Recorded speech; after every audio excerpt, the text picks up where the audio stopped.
This is Ashton Marcus, and I'm on location at Sacred Fools Theater for the West Coast premiere of Pure Confidence. Hi, my name is Ashton Marcus. I'm with KUCI 88.9 FM in Irvine, and I'm here with... I'm Maria Mazer, the director for Pure Confidence. So, question. Why did you decide to do this piece? The piece was brought to me by the theater. I fell in love with it really as soon as I read it. It's a really important story, I think, for our time. Right now, I think we're particularly aware of the divide between different parts of our country, different members of our country, particularly divides on racial lines. And this play, which goes all the way back to before the Civil War, is a really important reminder of where those divides have come from and what some of the roots of that history are. And that I think one of the things we notice today is just trying to erase the history won't work. We have to deal with it. And the play is very brave in terms of the complexity with which it deals with that history. It's also a play that is about the nature of freedom itself. What happens when you have political freedom on the surface, but you don't have economic freedom? Are you really free? I think that some of the questions that the play asks that were important to me. Well, first of all, even though it's about slavery, it wasn't violent, it wasn't like, cruel and all that. I look at it more like sometimes being in a cage is actually very beneficial. It's very, very attractive. Or even in a job that you just don't like, but it's very comfortable. Yeah. If you really, really want to become yourself, sometimes you have to break out of this and face pain and face uncertainty. And actually, maybe some people say you're worse off and all that, but at least you're free. At least you made your choice. At least you made the right decision. Yeah, I think that's definitely one of the key themes of the play is when you are in a situation where you're taken care of, it can feel comfortable. But at the same time, you don't really know what autonomy is. And when you get that autonomy, it can be scary, it can be powerful, and it can be confusing. And yet, there's a certain comfort in feeling a sense of autonomy, or at least there's a part of us that wants that, even despite how scary it is. I really enjoyed your choice of casting here. I think every person actually nailed the role pretty well. It was very entertaining, and basically they put a lot of life into their characters. So, what are your thoughts on that? I feel really lucky to have this cast. I mean, it was just kind of incredible kismet that these people came along at this time in this moment. And one of the things that's been particularly wonderful about working with them is they're very, very collaborative.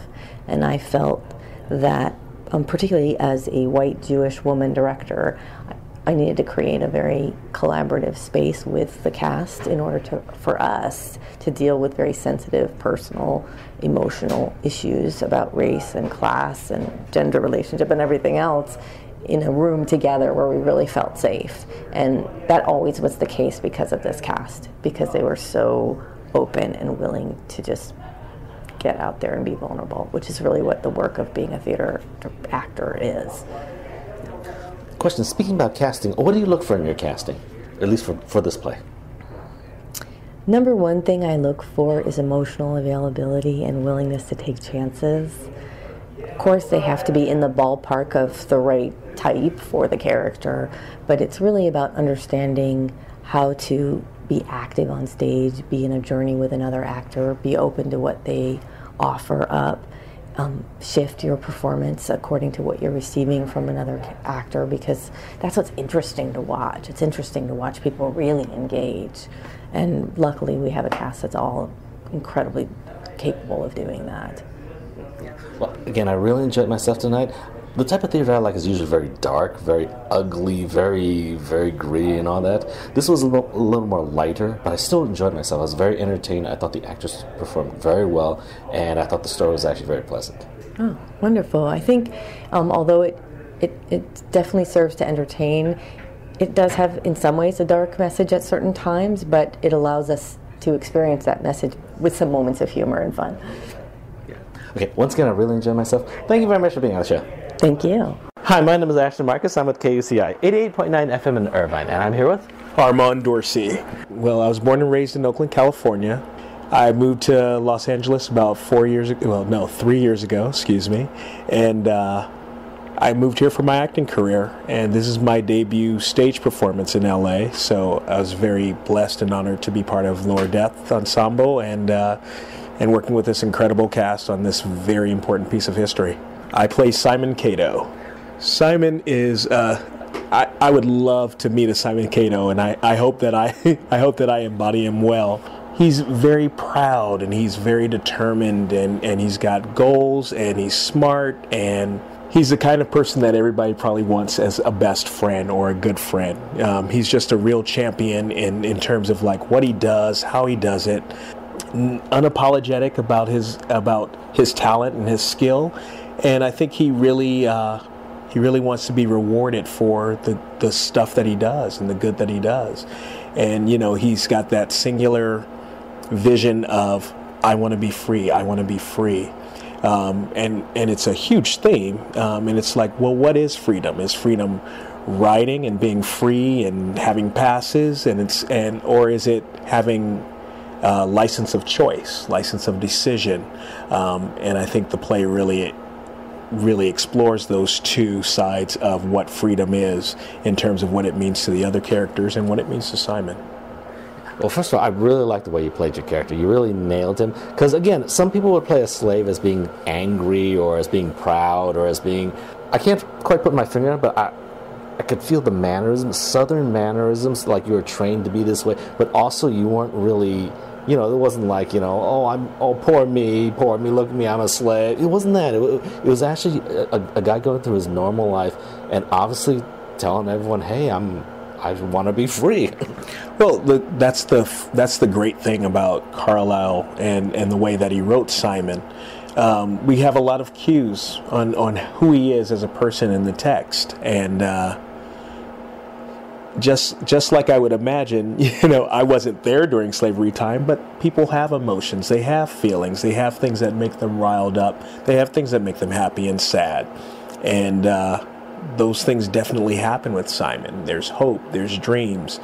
You can't get so much from just being angry or playing one emotion. We're human, so Simon's human, so he has a whole array of emotions that are available to him.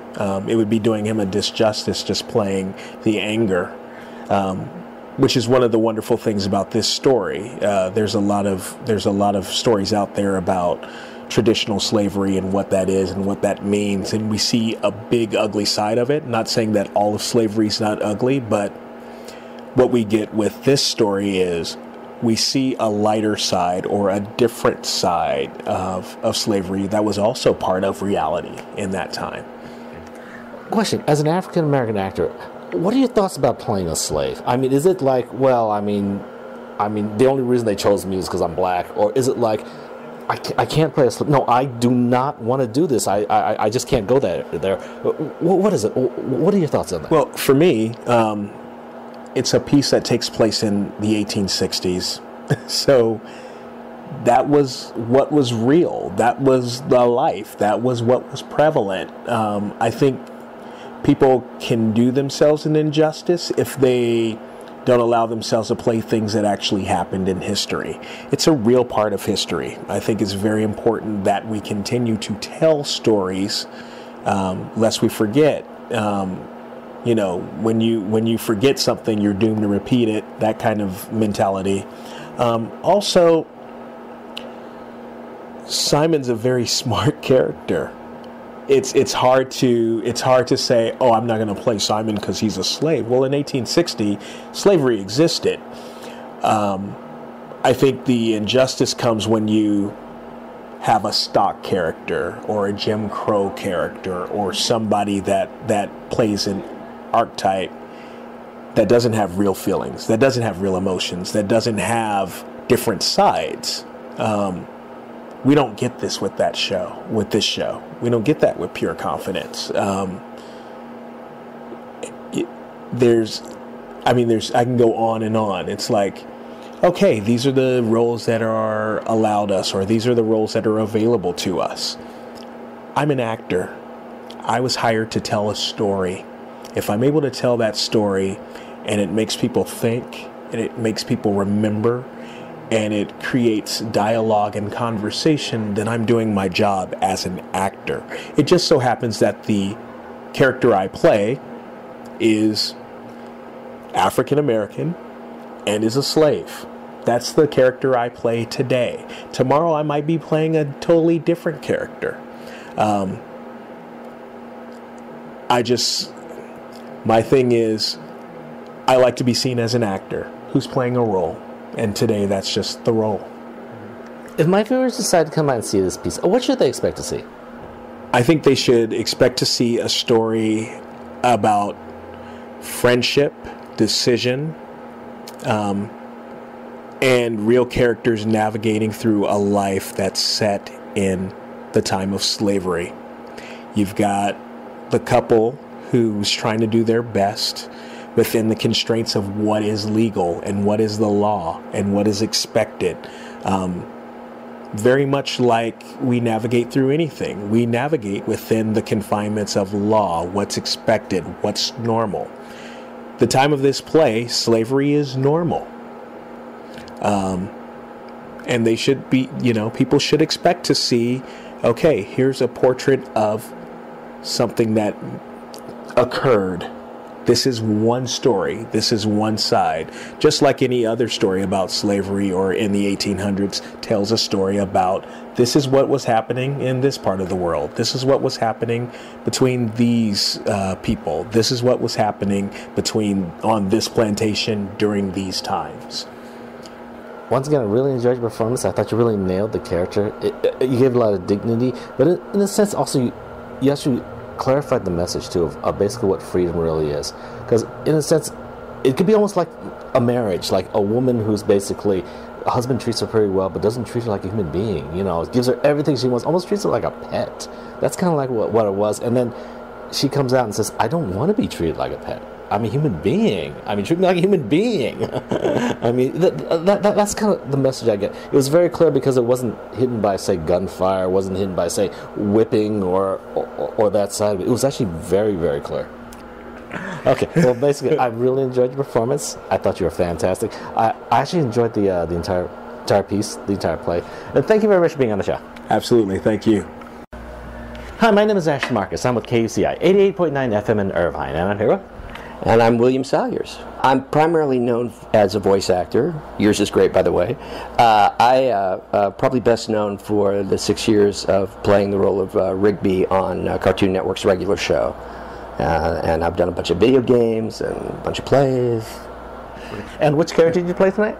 I played the Colonel Wiley the Fox Johnson. I think he is a decent man who is a product of his time. I don't think any of us completely escapes our time and our environment, and I think he is a deeply flawed person who thinks he's doing the right thing. I actually like the way you played your character. Again, usually Civil War pieces, I like it really dark. Yes. I like, because I've seen a couple Civil War pieces where I saw rape in there, I saw murder in there, I saw torture in there. Oh. Yeah, so again, that's the type of darkness I usually see. This one was a little more lighter, but again, I still like the character development. You had a lot of chemistry between the actors, and also you actually got the voice and got the manners and got the character down. Thank you so much. Well, it's I love playing morally ambiguous characters, and I think that's you've got a man who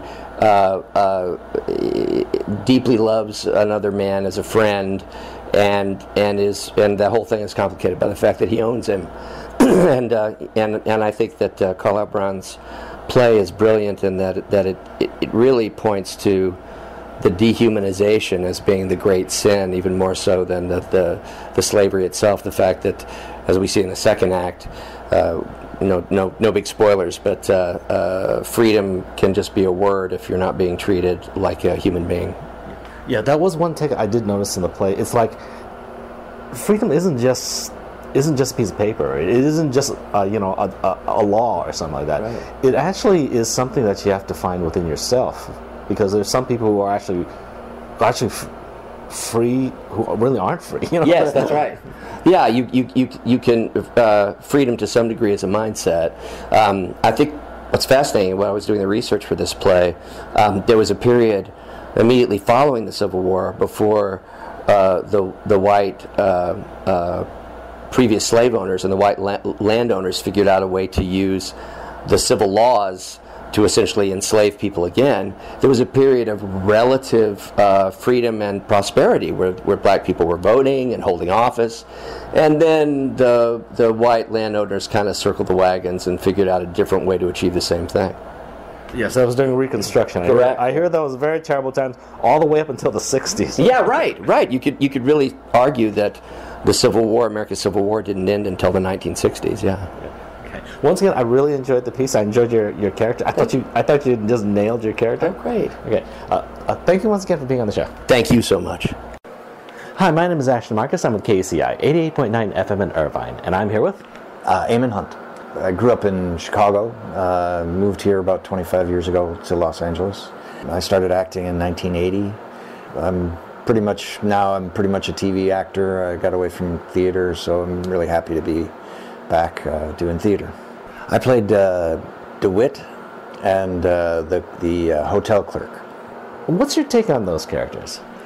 Well, they're pretty much everyman characters. They're just they're in the play to show the audience what African Americans were dealing with in slavery, and then later, after slavery was sort of abolished, their problems changed.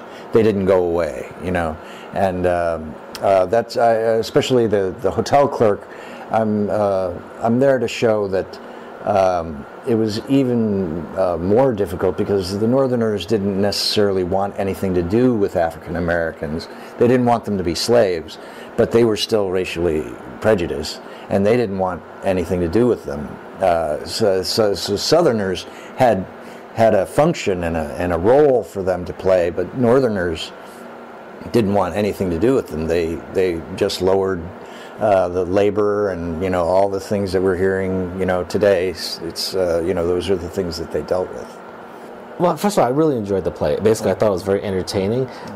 It showed a side that of the Civil War that I never thought about. The racetrack. I never thought of that as part of a Civil War piece. Yeah, I was not aware of that either. That there was this whole thing in the South with horse racing and slaves being the jockeys. I didn't know about that at all.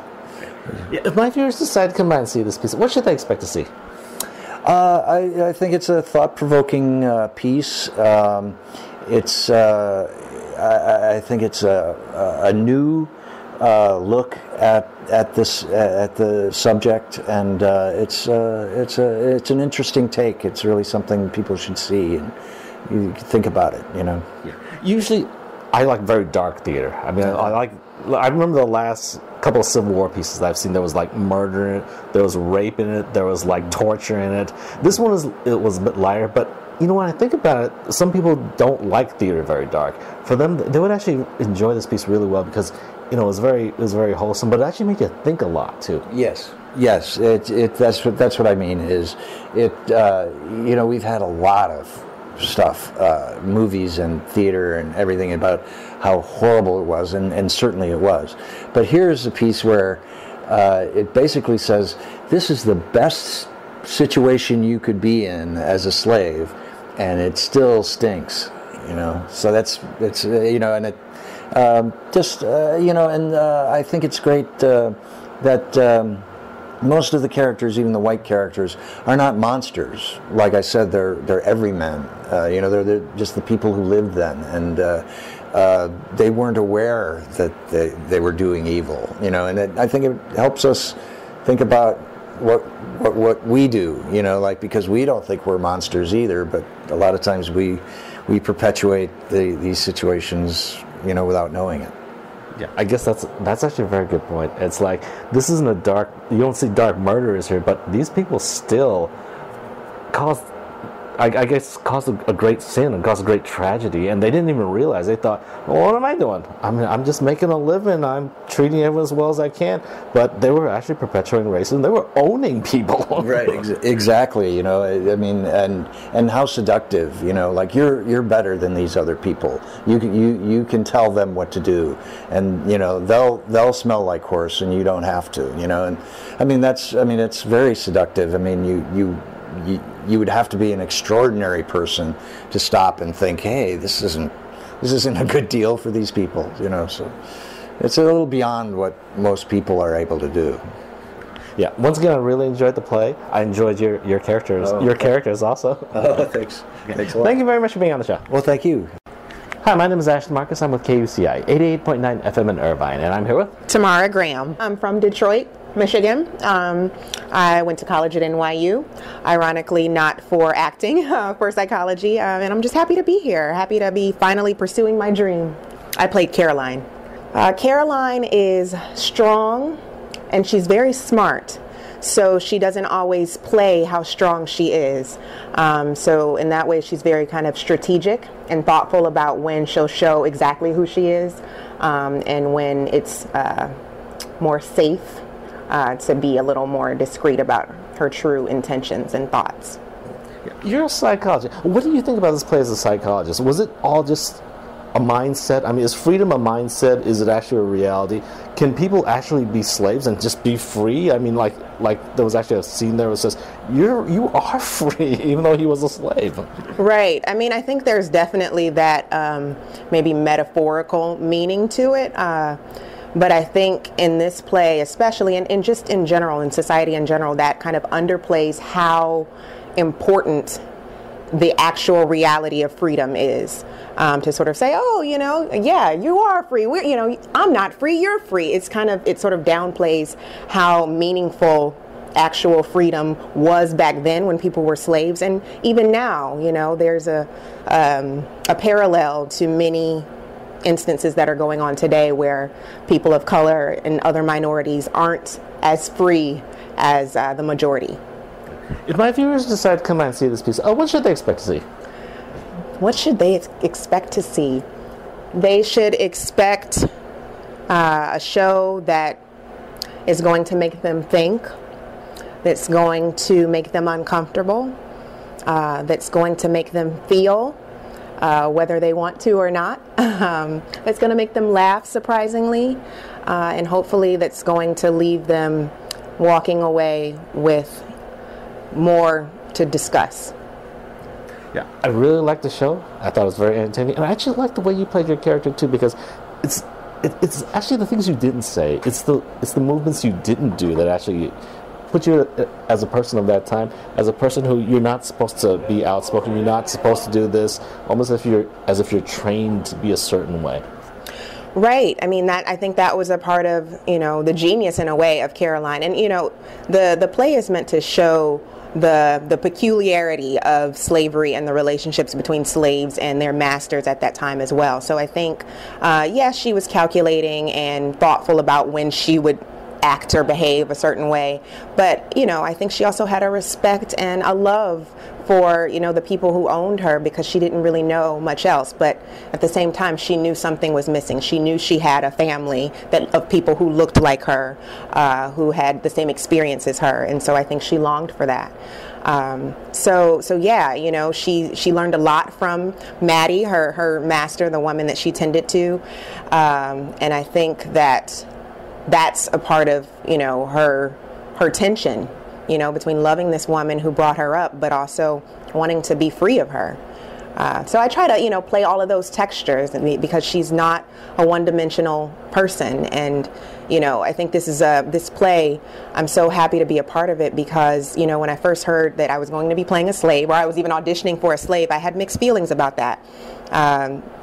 You know, oftentimes that's a role that many black women have to play, a slave or a maid or just someone who's less than. But I'm happy that this play shows a different side of slavery than we've really seen. You know, you see 12 Years a Slave, and you see The Birth of a Nation, and it's that brutal aspect of slavery, which we have all become so familiar with seeing on screen and maybe even on stage. So this really is about the relationships in it and the brutality of that sort of psychological aspect of it, where you have people who are kind of in this weird position of loving yet hating, yet wanting to stay because it's safe, yet wanting to be free because they want more than what they have. So it was a really great opportunity, and I'm happy to be a part of it. Yeah, once again, I really liked your character. I really liked the way you played, and I really enjoyed the play also. Thank you very much for being on the show. Thank you so much. Hi, my name is Ashton Marcus. I'm with KUCI 88.9 FM in Irvine, and I'm here with... My name's Dylan John Seaton. I'm originally from San Diego. I've been acting here in Los Angeles for the last 9 years in both theater, and film, and television, and thrilled to be part of this production.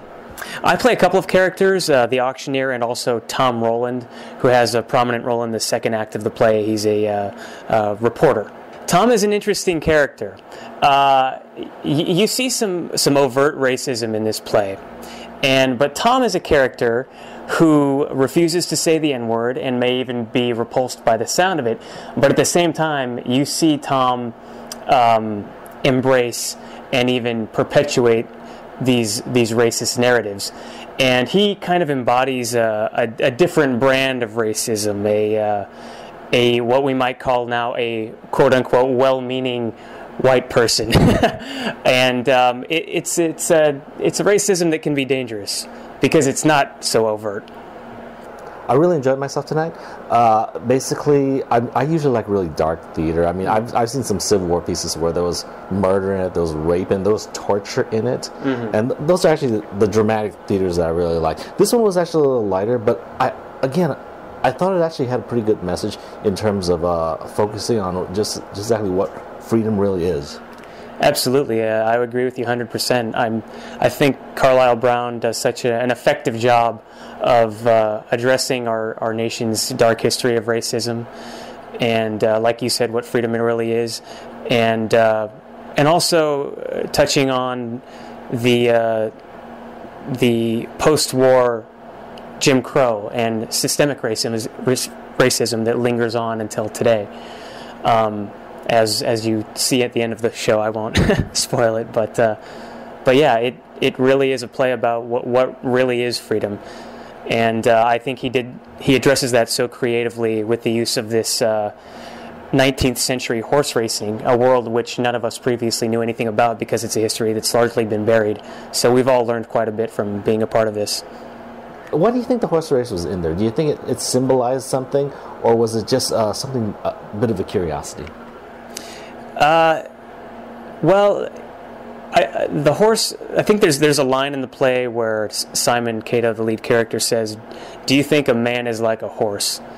And what he's saying is, he's asking the colonel, do you see me as something worthy of humanity, or do you see me as, a literal workhorse, like an animal? And I think the metaphor works very well in that way. Yeah. I actually once said something to someone.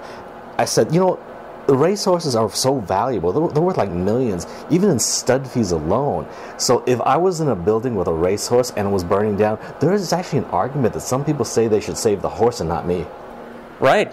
I know it. That's real, unreal. But at the same time, the black people in the 19th century were valued no more than a horse. They were seen as having a monetary value, and little more, and not something not worthy of humanity, but something that was a means of making white men money, and that's why it's very striking. Okay, once again, I really liked the piece. I enjoyed your performance in it. Awesome. Thank you very much for being on the show. Thank you so much for having me. I appreciate it. Pure Confidence will be playing at Sacred Fools Theater from April 6th to April 31st. For more information, go to www.lower-depth.com.